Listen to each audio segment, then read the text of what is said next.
Hey everyone, it's Will, Gamer Dad, with another video for you. So this is going to be the first part of 2 videos to summarize Chapter 4. And so the reason for this is that if you look at the video length of this particular video, it's over 40 minutes long. And the second part of the video, where we take on the final boss, Mother, as well as the conclusion, is another 17 minutes or so. So I decided to split it up, both because it's easier to upload long videos when you split it up into 2 ways.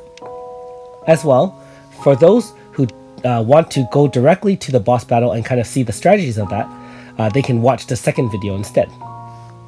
Now, for the rest of you who want to stick around and listen to my thoughts about this chapter and the final conclusion, please stay around. If you haven't already, please like and subscribe to my channel. I really appreciate it. Also, I do have a Patreon account for those who are interested in supporting me this way. Now remember that after this particular chapter, we do get mana as a full 16 light 5-star.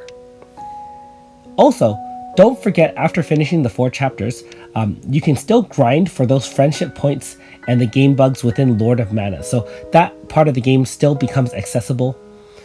And you can also obviously keep on recruiting the friends that you haven't already. Now at the end of chapter 3, the AI known as Mother was being confronted with the actual, or shall I say digital version of Mana. Remember that it was revealed that the dream world from the Dark Apples is actually the same as this digital world, and I guess the worlds got kind of merged, and that Mother actually created it. Keep in mind that the developer between the first and beta testing, Mother overrided the program and actually programmed all the backgrounds and things to kind of all those game experiences and life experiences. Now, she also rejected Mana and now has locked all the heroes within the digital world, unable to log out.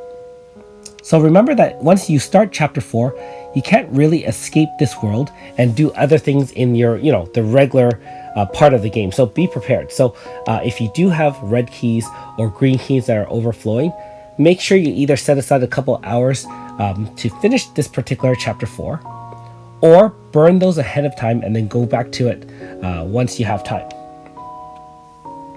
Now, Mana leads us towards a possible solution.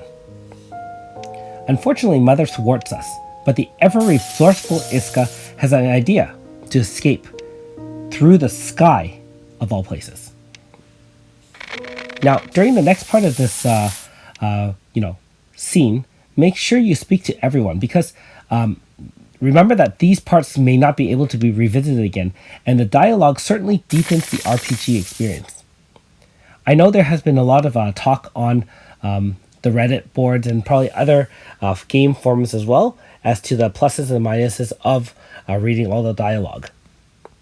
As I've mentioned in other videos, I do actually enjoy reading through all the dialogue, even the side quests. I try not to skip anything because, after all, as we play through, let's be honest, hundreds of hours, if not more, of this game, it's best to actually, kind of understand the world as well as the background of each and every character.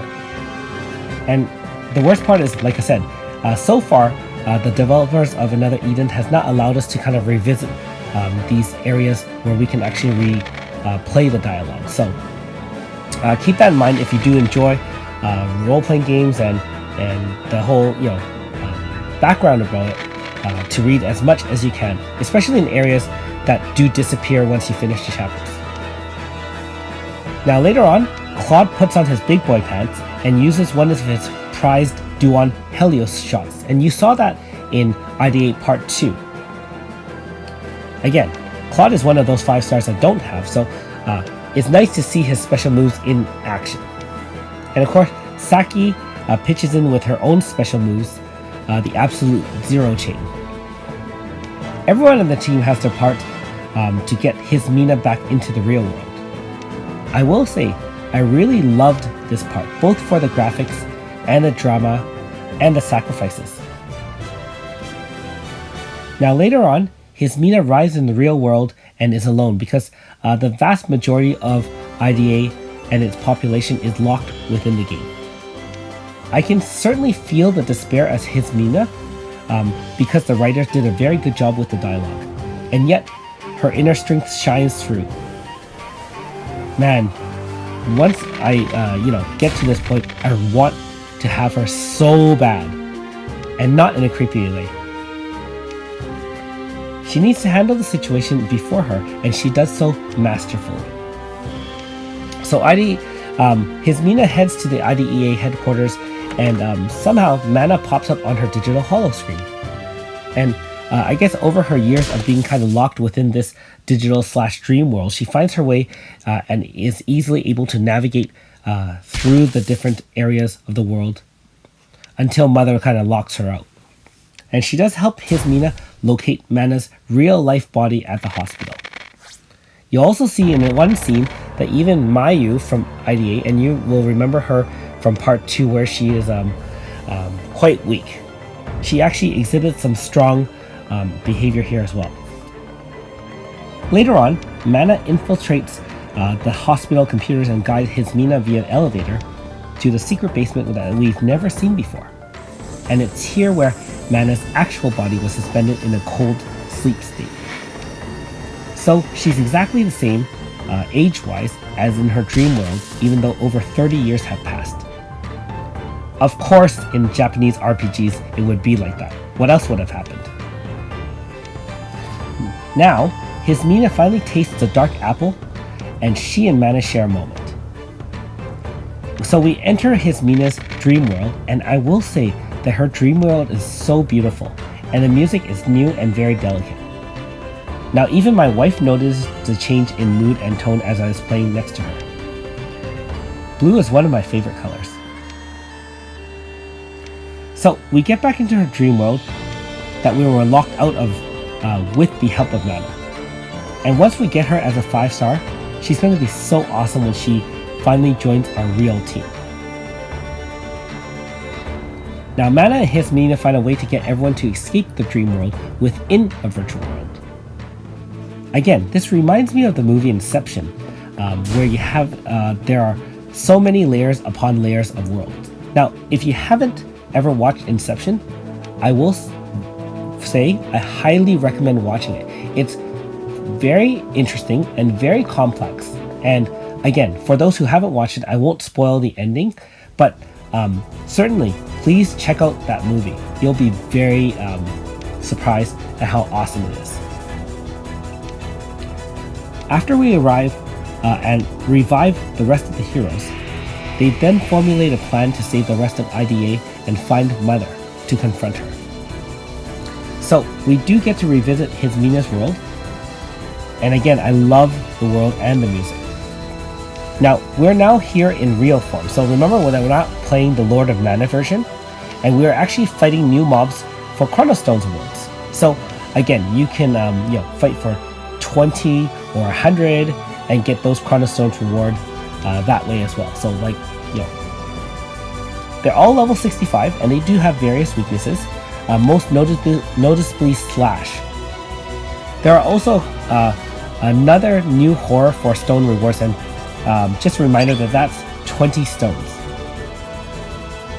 Mana also joins as a guest in this part of the game, so level her up and remember to assign her ability points and equip her with the appropriate weapons and badges. So she comes as a level 65 star, and so you can equip her with the XP badge, as well as apparently the Lollipopper bow from Dreamland is actually one of the better ones, being that she's mostly a support and you're not really relying on her for battle damage. I will have a 5-star review video of her in the near future once I get used to some of her moves and level her up a little bit. Now, as you do explore the dream world for Hismina, make sure you get and make use of all the different rest areas. There's more than one, so as you explore through, if you see a bed or something like that, try clicking on it. There should be a white exclamation mark, and that way you can keep your HP and XP MP up, being that you can use a lot of AoEs while you're fighting these mobs. Hismina's dream world in terms of exploration is pretty straightforward, but make sure you do flip all the switches and explore all the areas you couldn't access and you couldn't explore before, because it kind of comes in stages where you do have to like sprinkle water to kind of get rid of parts of roses, and then certain areas get blocked, other areas get revealed. Make sure you go back and get all the different chests. There's quite a few large Git chests where there's like, you know, a couple 100,000 Git for those who need more Git. There's a few high class scrolls, and I also found 5 guiding light for the bow class, which is obviously for mana as well. Now, at the end of this video, there is one small battle before you do confront Mother as a large battle. I will say the first battle, which is at the end of this particular video, before you face Mother in the second battle, is not too difficult. So feel free to just fast forward or just continue watching through, and you can see the battle in motion. I'm not going to really voice that, because at the end of the day, it wasn't too difficult, and I'm sure with a few turns of your fully powered team, you should be able to take it down. Bearing in mind that you are surviving here within at least level 65, level 70, or if you have a fully stacked level 80 team, it should be no problem. Now, like most storyline videos, I'm going to stop talking now and let you watch the rest of the video in peace. Thanks for watching. We'll see you next time.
いがけん受けてみよ。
ひるまぬ心が忍びの刃。